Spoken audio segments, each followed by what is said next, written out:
episode of Fess Up, the video podcast for female maskers. I'm Rogue. I'm Kerry.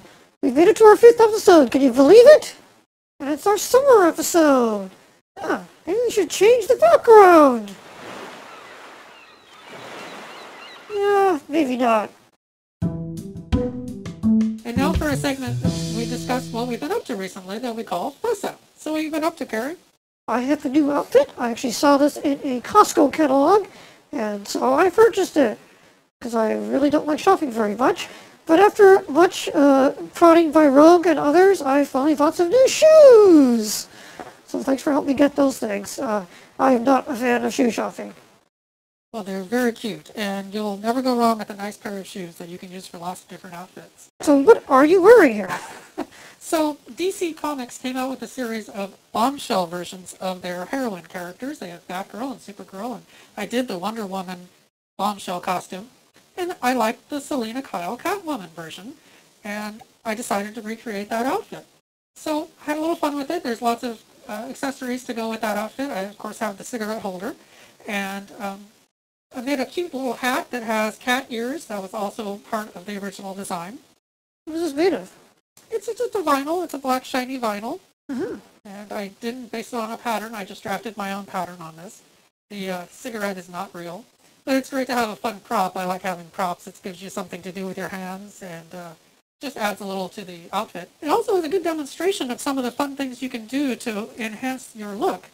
For instance, I'm wearing glasses, and glasses can help hide that area around your eyes that shows your real face underneath. So that's a good way to disguise that part. Or if you're from the planet Krypton.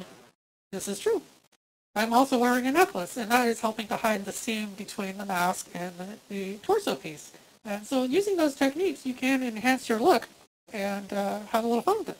Well, that's certainly a very different look for you this time, Rogue. I like to change things up. So what kind of mask are you wearing this week?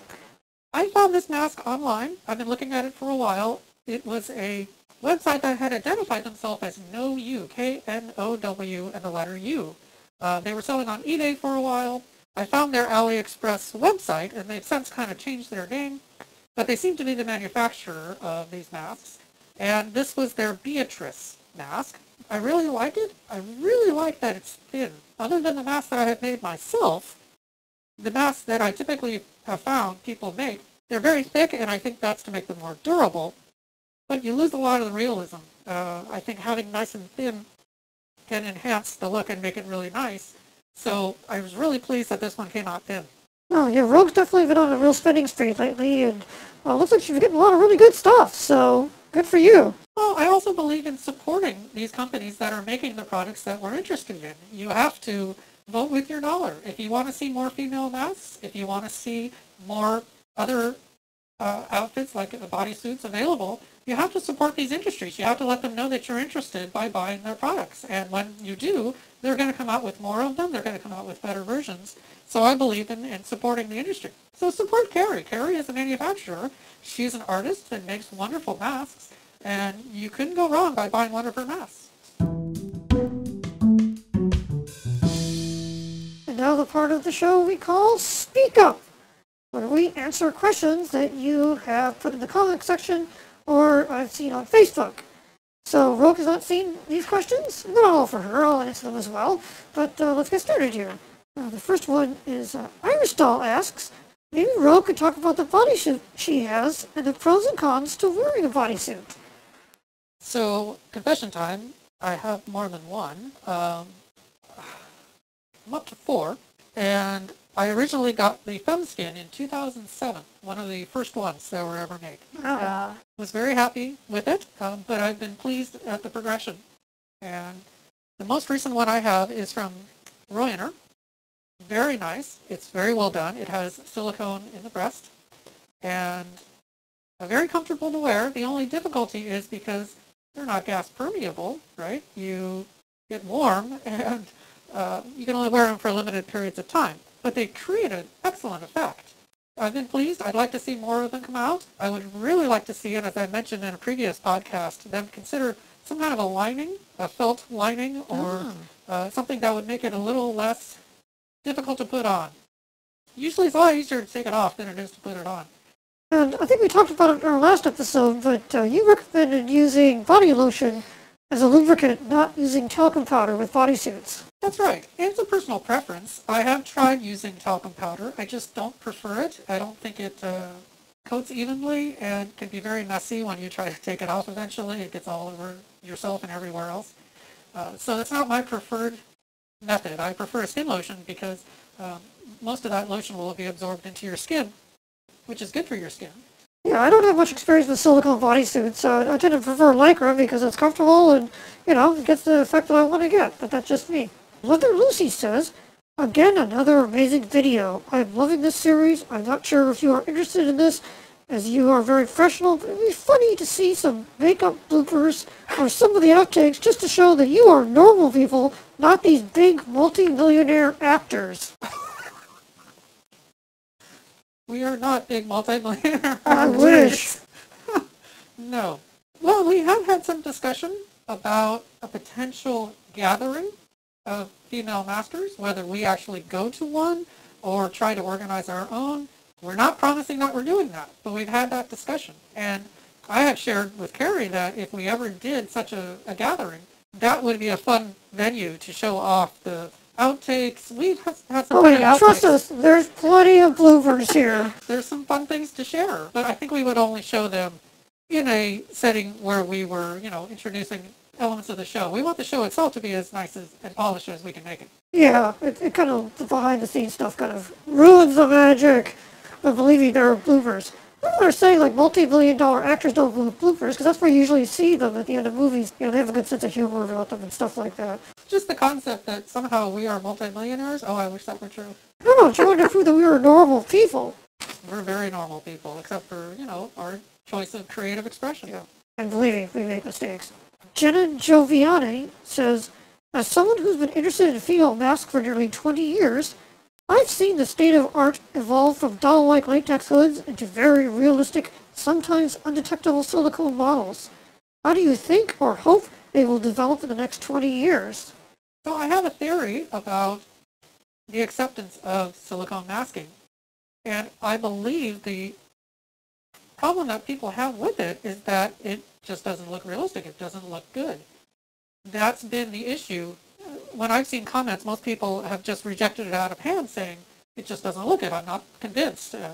So as the quality gets better and they are less detectable, I think the acceptance will improve. I'm curious to see new improvements, better techniques. Yeah, certainly seeing it change, just year by year, it's really extraordinary. If you had asked me in the 90s whether a mask even this realistically is possible, it's like, no, it's not going to happen, because we didn't have silicone back then. And who knows what they're working on in the future. Along those lines, Sharky101 comments, I'd love to see a service where you could take a 3D image of your face and then make a female mask that fits your face like a glove, so that would match every slight facial movement you make. And we've discussed this several times. I think that is right around the corner. There are cheap 3D scanners now that you can buy.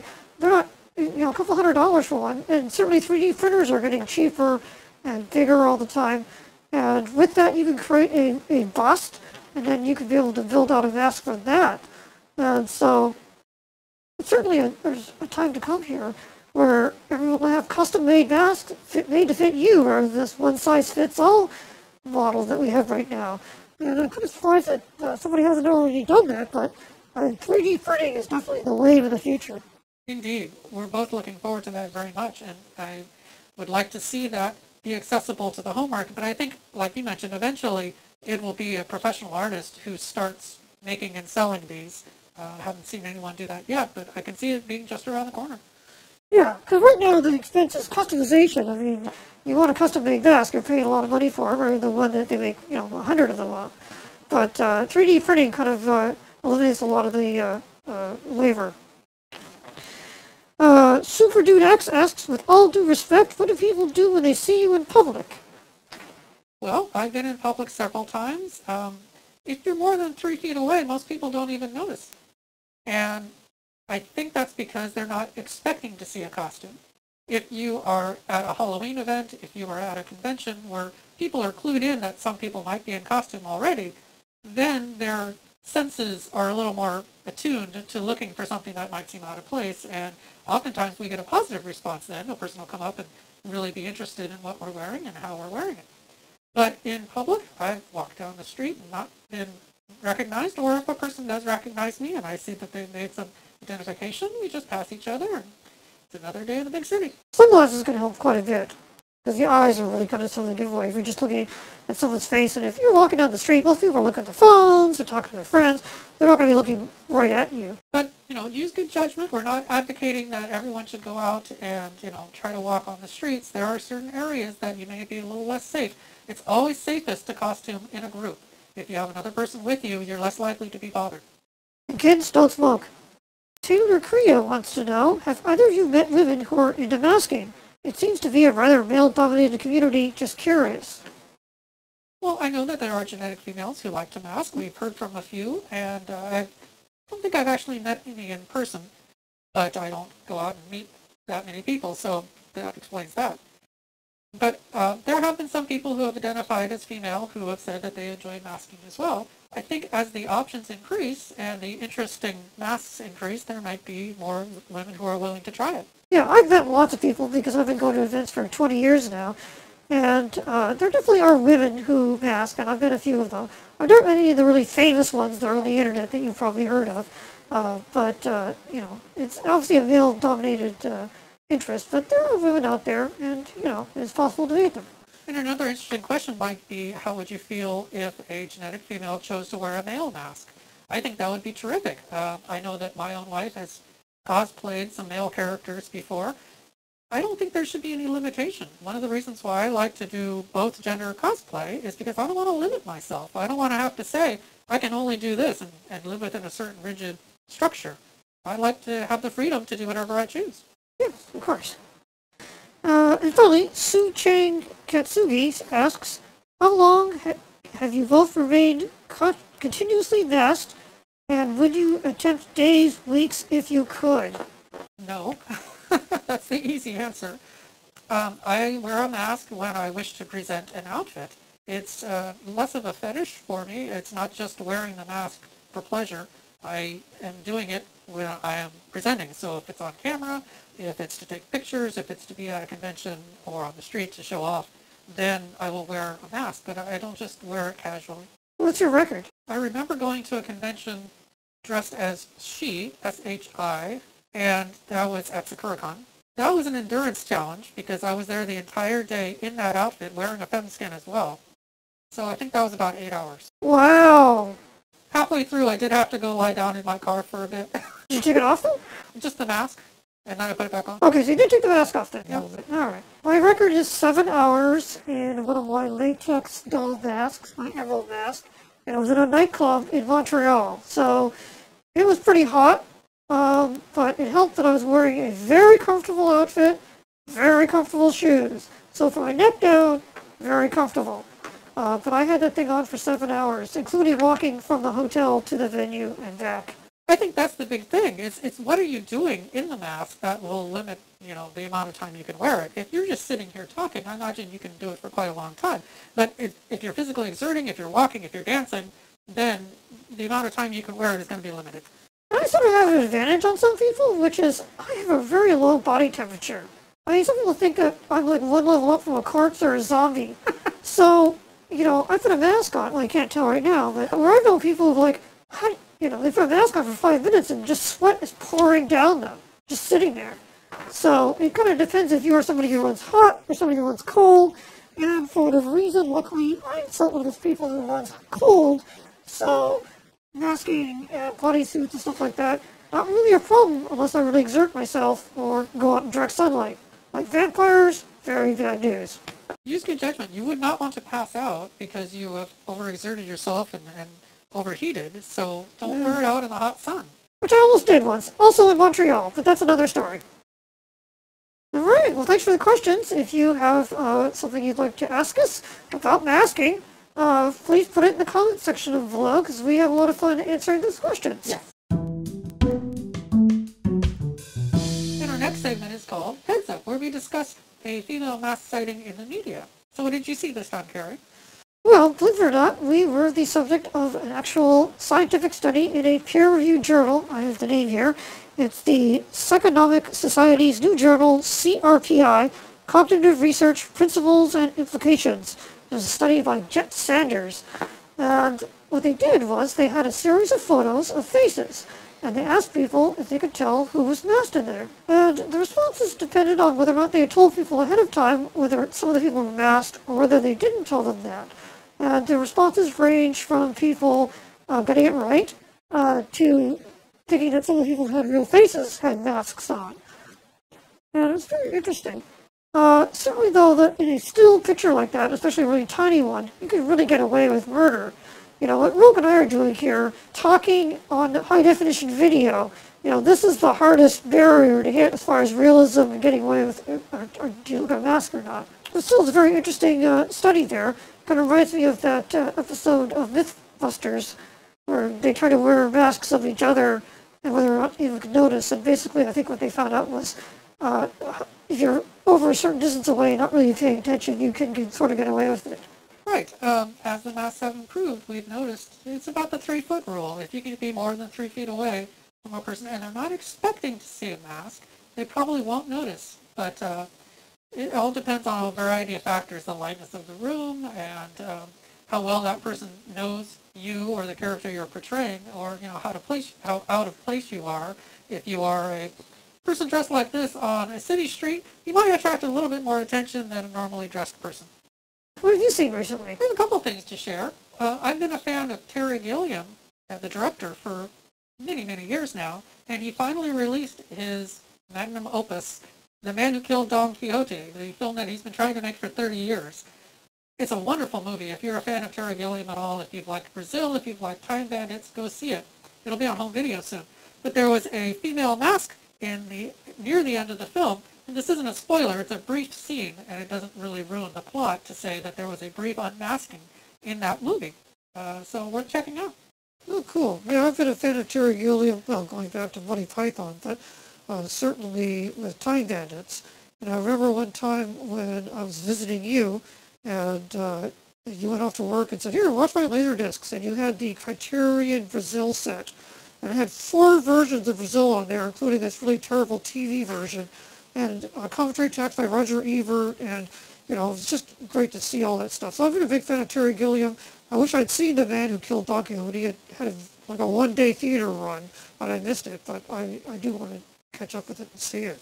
I also was fascinated by the marketing campaign for the Jordan Peele movie, Us, in which Lupita Nyong'o was the actress on the poster, removing her face and crying underneath. And it's a very solid, rigid version of her face. I'm not sure if that was a prop or maybe just a Photoshop.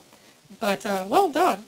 And another example of that idea being introduced into popular culture. I do know that there is a website out there where you can get a solid version of your own face. You send them a photo and tell them some proportions, and then they will mail you back a 3D printed version, hard resin version of your face, which in theory you should be able to put on your own face. That would not work, though, if you tried to make a female mask that way, because the proportions of another female face over yours probably will not work. I can speak from experience on that. I went to eBay to find a life cast of a famous actress, hoping to be able to turn her face into a silicone mask, and that didn't work at all. Yeah, they're too small to use. I tried that as well once. I also saw back in May on the soap opera Days of Our Lives, yes, it's still on the air, the character Nicole took off her mask to reveal Krista impersonating her because she's trying to sleep with somebody, but for reasons I don't understand. But yeah, the classic soap opera trope of the perfect mask. And so alive and well, it wasn't digital, they actually had a mask prop. Later on you saw it there. It's kind of cool to see that still going on in 2019. Now the segment we call Makeup, where we show you how to do things. Rogue, what do you have? I wanted to share the technique to create a nose bridge, a piece of plastic that will hold the mask close to your face between your eyes. If you've seen many maskers who don't have that piece in there, you can see the regular skin underneath, and that kind of will detract from the overall appearance. It was actually Kerry who introduced me to this idea. She had hired a professional makeup artist to create her first silicone mask, and that artist had the idea to include a piece of acrylic between the eyes to secure that area tight to the face and keep it from lifting away, kind of a Uniboob effect. And that's a very innovative idea. I purchased one of those masks and was really pleased at how closely it fit to my face. But that wasn't a custom fit. It was, approximately the right size, but it could still have a little gap and didn't quite fit properly. I also unfortunately had the silicone separate from that nose bridge a little bit. So I think I've developed a technique to solve both of those problems, making a custom fit that will securely stay on the mask. And I'd like to share that process with you. I use a type of heat-shapeable plastic called Warbler, which is probably familiar to many cosplayers who might be watching. I cut an oval shape that's about a half an inch high and 2 inches wide. You'll also need to cut a piece of light-colored fabric or interfacing, the same oval shape, and save that for later. I heat the Warbler over a gas stove, but you can use a heat gun. A hairdryer or hot water probably will not be hot enough. When the Warbler is soft and flexible like paper, you can let it cool a bit and then place it directly on the bridge of your own nose.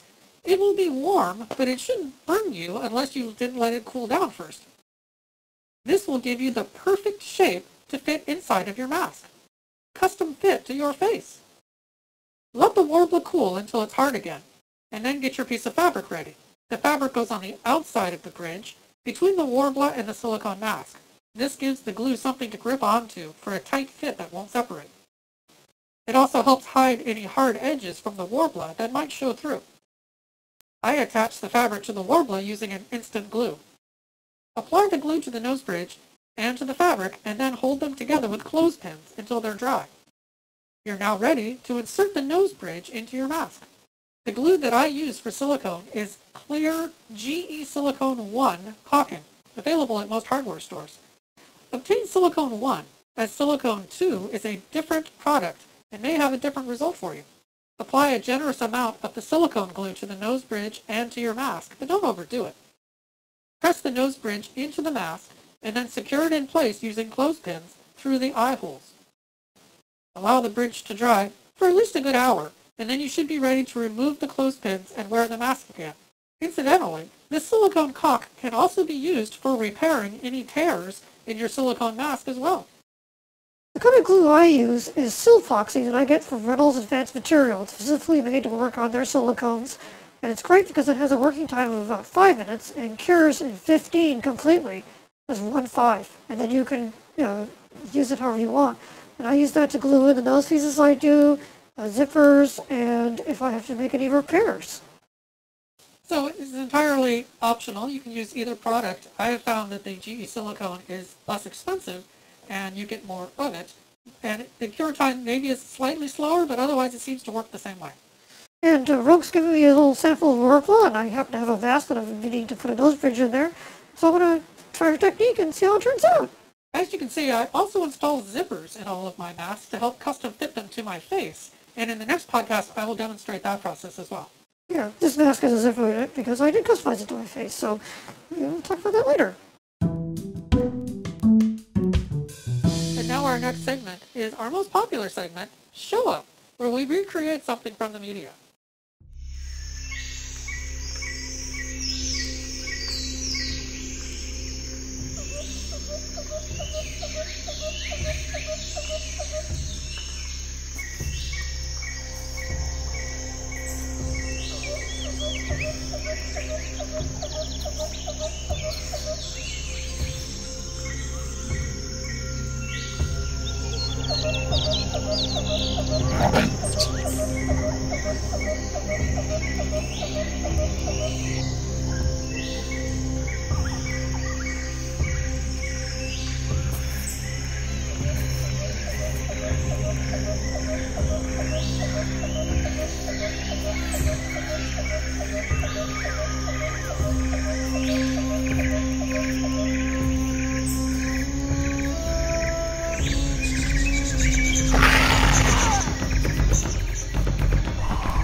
Cheetah, stop!